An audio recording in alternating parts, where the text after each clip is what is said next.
नमस्कार, संसद समाचार में आपका स्वागत है। मैं हूं नदीम अंसारी। शुरुआत लोकसभा से। रक्षा मंत्री मनोहर पर्रिकर ने आज लोकसभा में कहा कि चेन्नई के तांबराम वायुसैनिक अड्डे से पोर्ट ब्लेयर जा रहे वायुसेना के लापता परिवहन विमान AN-32 का पता लगाने का हर संभव प्रयास किया जा रहा है, लेकिन सभी स्रोतों से प्राप्त जानकारी के आधार पर अभी तक इस बारे में कोई ठोस सबूत नहीं मिले हैं। पर्रिकर ने लापता विमान के बारे में सदन में बयान देते हुए कहा कि विमान का पता लगाने के लिए नौसेना, तटरक्षक बल और वायुसेना संयुक्त अभियान चला रही है। इस तलाशी अभियान में टोही विमानों के साथ साथ जलपोतों, पनडुब्बी और कॉन्ट्रोसैट उपग्रह का इस्तेमाल किया जा रहा है, लेकिन लापता विमान के बारे में कोई ठोस जानकारी नहीं मिली है। इससे पहले सदन में बीजू जनता दल के भर्तृहरि महताब और कांग्रेस के दीपेंद्र हुड्डा ने शून्यकाल के दौरान ये मामला उठाते हुए 7 दिन बाद भी विमान का पता नहीं लग पाने पर चिंता व्यक्त करते हुए सरकार से बयान देने की मांग की थी। महताब ने सरकार से जानना चाहा कि क्या उसके पास इस परिवहन विमान का कोई विकल्प है। दीपेंद्र हुड्डा ने कहा कि लापता विमान में हरियाणा के 3 वायुसैनिक भी सवार थे, जिनके परिजनों ने जानकारी दी है कि रूस के पास एक उपकरण है जिससे विमान का पता लगाने में मदद मिल सकती है। उन्होंने सरकार से अनुरोध किया कि वो रूस सरकार से संपर्क करके उससे ये उपकरण उपलब्ध कराने एवं विमान का पता लगाने में मदद करने का आग्रह करे। रक्षा मंत्री के बयान के दौरान विपक्षी सदस्यों ने उनसे उत्तराखंड में चीनी सैनिकों की घुसपैठ के मामले पर भी बयान देने की मांग की। इस पर पर्रिकर ने जानकारी दी कि उत्तराखंड के बाड़ाहोती में घुसपैठ की घटना नहीं हुई है। उनका कहना था कि क्षेत्र में अतिक्रमण की घटना हुई है, लेकिन चेतावनी दिए जाने पर चीनी सैनिक लौट गए। इससे पहले शून्यकाल के दौरान कांग्रेस के ज्योतिरादित्य सिंधिया ने चीनी सैनिकों की घुसपैठ का मामला उठाते हुए कहा कि 9 दिन पहले हुई इस घटना पर केंद्र सरकार अब तक चुप्पी साधे हुए है। उनकी मांग थी कि सरकार इस मामले को गंभीरता से ले और रक्षा मंत्री या गृह मंत्री इस मामले में सदन में बयान दें। तृणमूल कांग्रेस के सौगत राय ने भी इस मुद्दे पर सरकार से बयान देने की मांग की। समाजवादी पार्टी के नेता मुलायम सिंह यादव ने सरकार को चेताते हुए कहा कि देश को वास्तविक खतरा पाकिस्तान से नहीं बल्कि चीन से है और उससे सावधान रहने की जरूरत है। यादव का कहना था कि हमारी फौज कमजोर नहीं है और अगर चीन धमकाता है तो हमें उसे दोगुने तरीके से जवाब देना चाहिए। भारतीय जनता पार्टी के भगत सिंह कोश्यारी ने बाड़ाहोती में चीनी सैनिकों की घुसपैठ की घटना को निराधार बताया।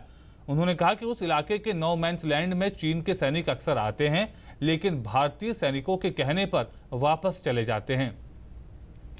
उन्होंने सवाल किया कि यदि ये घटना सही है तो उत्तराखंड सरकार ने इस पर क्या कार्रवाई की। संसदीय कार्य मंत्री अनंत कुमार ने चीनी सैनिकों की घुसपैठ के मामले में विपक्ष और सत्ता पक्ष की चिंता पर कहा कि देश की सुरक्षा सर्वोपरि है और इस संबंध में मीडिया रिपोर्टों के बारे में संबंधित मंत्रियों का ध्यान आकर्षित किया जाएगा। उन्होंने आश्वासन दिया कि देश की एकता, अखंडता और सीमा की सुरक्षा में कोई कसर नहीं छोड़ी जाएगी। सदन में आज आधार कार्ड की अनिवार्यता को समाप्त करने का मुद्दा भी उठा। शून्यकाल के दौरान तृणमूल कांग्रेस के कल्याण बनर्जी ने कहा कि अभी तक करोड़ लोगों को आधार कार्ड नहीं मिला है, जिसके कारण लोगों को खाद्यान्न सब्सिडी और पेंशन जैसी सुविधाओं से वंचित होना पड़ रहा है। उनका सुझाव था कि जब तक देश के सभी लोगों को आधार कार्ड नहीं मिल जाते हैं, तब तक इसे अनिवार्य नहीं किया जाना चाहिए। भाजपा के सुशील कुमार सिंह ने चिकित्सकों द्वारा जेनेरिक दवाओं के स्थान पर ब्रांडेड दवाएं लिखने के कारण मरीजों को होने वाली परेशानी का मामला उठाया। उनका आरोप था कि इसके कारण मरीजों को बहुत अधिक कीमतों पर दवाएं खरीदनी पड़ती हैं। उनकी मांग थी कि दोषी अस्पतालों और चिकित्सकों के विरुद्ध उचित कार्रवाई की जाए ताकि गरीबों को सस्ती दरों पर दवाइयां उपलब्ध कराई जा सकें। नियम 193 के तहत सदन में आज महंगाई पर चर्चा हुई। चर्चा के दौरान विपक्षी सदस्यों ने सरकार को आवश्यक वस्तुओं की कीमतों में नियंत्रण रखने में पूरी तरह विफल बताया, जबकि सत्ता पक्ष के सदस्यों का कहना था कि सरकार ने महंगाई पर काबू पाने के लिए अनेक कदम उठाए हैं और साथ ही किसानों के लाभ के लिए कृषि सिंचाई और जनधन उज्ज्वला जैसी अनेक योजनाओं की शुरुआत की।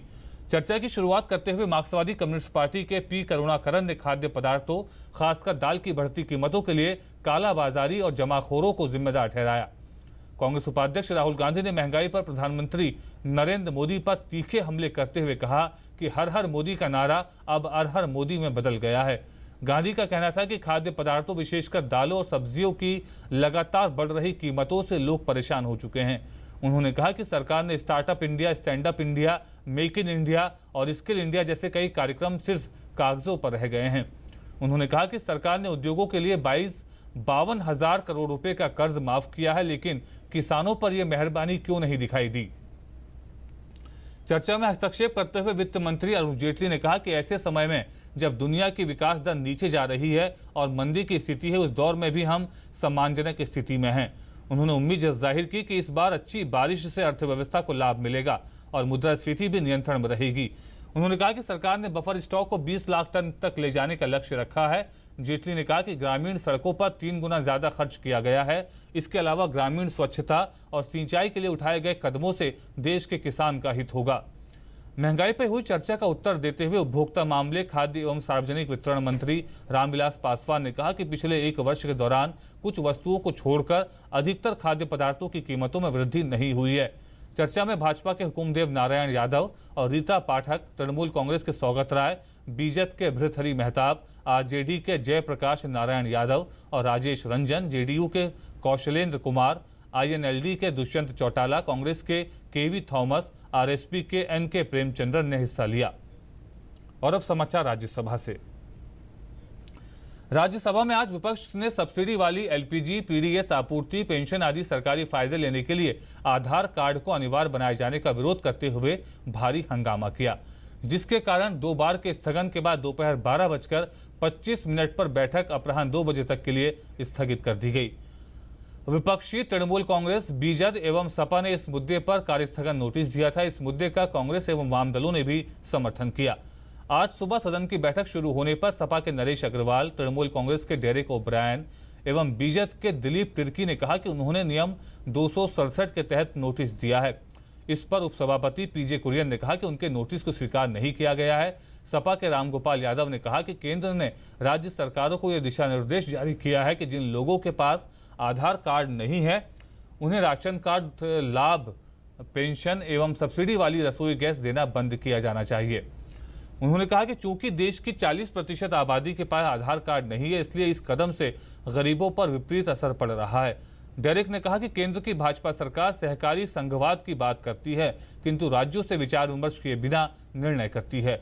उन्होंने कहा कि आधार कार्ड को अनिवार्य बनाए जाने से देश भर में असर पड़ेगा।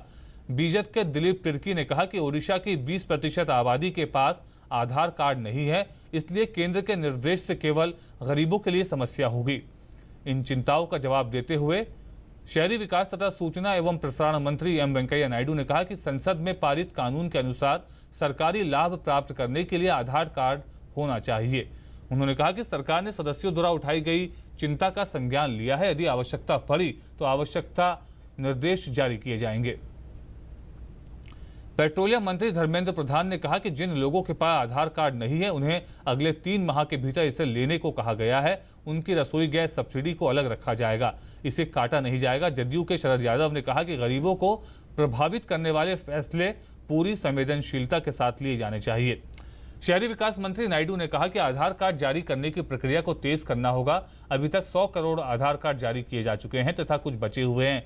जिन लोगों को आधार कार्ड नहीं मिले हैं उनको जारी करने की प्रक्रिया जल्द पूरी की जाएगी। हम इसे करेंगे। किंतु विपक्षी सदस्य सरकार के जवाब से संतुष्ट नहीं हुए और नारेबाजी करते हुए आसन के समक्ष आ गए। उपसभापति कुरियन ने हंगामे के कारण दिन में करीब 11:30 बजे बैठक को आधे घंटे के लिए स्थगित कर दिया। बैठक फिर शुरू होने पर सदन में वही नजारा देखने को मिला। सभापति हामिद अंसारी ने हंगामा कर रहे सदस्यों से शांत होने और प्रश्नकाल चलने देने की अपील की। अंसारी ने सदस्यों से अपने स्थानों पर जाने को कहा, लेकिन नारेबाजी कर रहे सदस्यों पर कोई असर नहीं हुआ और कांग्रेस, जदयू, सपा एवं तृणमूल के सदस्य आसन के समक्ष आकर हंगामा करते रहे। प्रश्नकाल में 2 बार सदन की कार्रवाई स्थगित हुई। पहली बार सभापति ने बैठक 15 मिनट के लिए स्थगित की।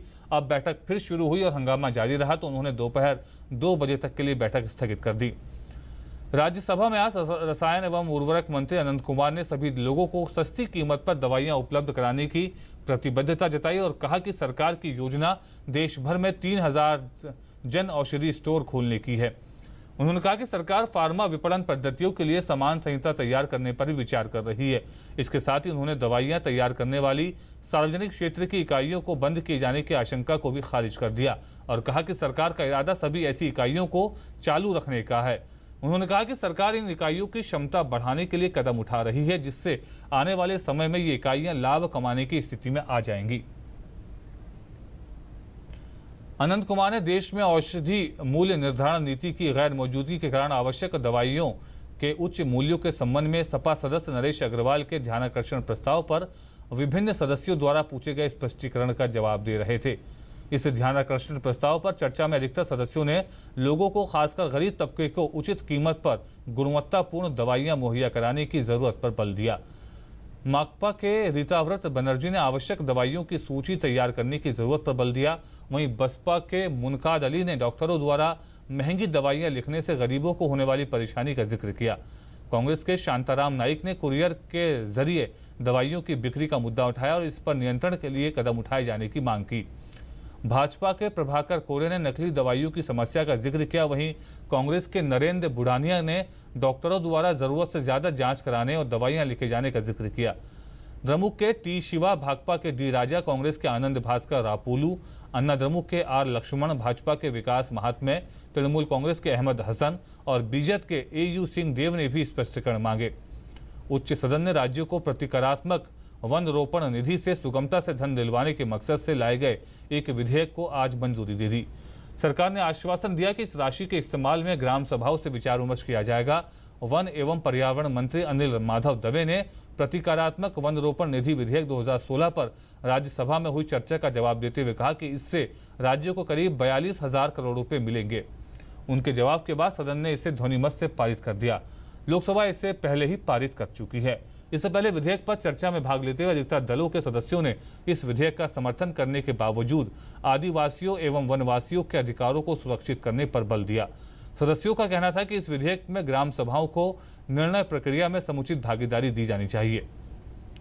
और इसी के साथ संसद समाचार अब समाप्त हुए। नमस्कार।